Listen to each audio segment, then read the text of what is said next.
course, yan yung special request niya is makita niya yung 4 niyang anak. Kailan po kaya makakarating si Acting Mayor Baste?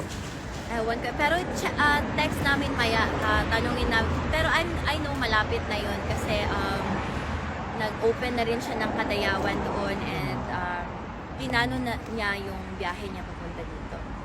Ano naman po mga napag-usapan ninyo ngayon? Actually, no, I was the latest to arrive today. Pagdating ko, as I entered the room, si Manong Pulong nandun nakaupo sa sahig, nagmamasahe na ng paa. As usual. Kasi crash course talaga siya ng masahe, di ba? So, abi niyo he's so gayny, pero he has a big heart for his family. So, ayun, pagpasok ko, nagmamasahe sa papa namin si Manong Pulong, and then si VP naman, she was briefing him sa mga updates sa mga kailangan niyang malaman. So, we talked a bit about politics kasi syempre that's his interest.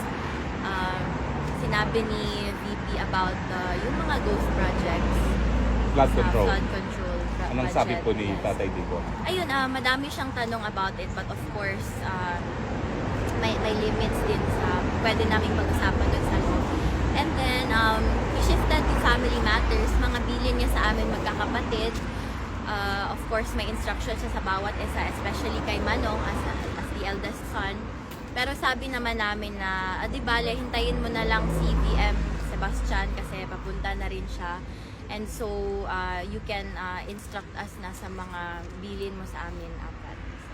Can you share anything kung ano yung mga bilin? Yung mga hindi naman too personal. Ano naman, yun pa rin, the first thing talaga no is to take care of each other. He emphasized the value of family and how important the family bond is. Kasi ang hirap kung kalaban mo na lahat, kalaban mo pa yung yung pamilya mo. So he always reminds us to take care of each other as siblings and to look out for each other, Maligo din.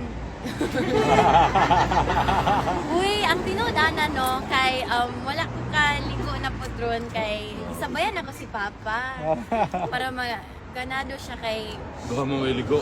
duha mi way ligo. So yes, yan yung bilin niya talaga sa amin. Take care of each other, look out for each other, and always remember the value of family. Do not stray away from his teachings. Kung ano yung mga sinasabi niya, yun yung dadalhin namin hanggang. And do your thing daw. Do my thing. Hindi mo daw kailangan ng signature. Okay. Kaya mo daw yan. Okay. With the marching order, we'll do it. Ibig sabihin po niya, dapat matanggal na si Bangat. Anyway.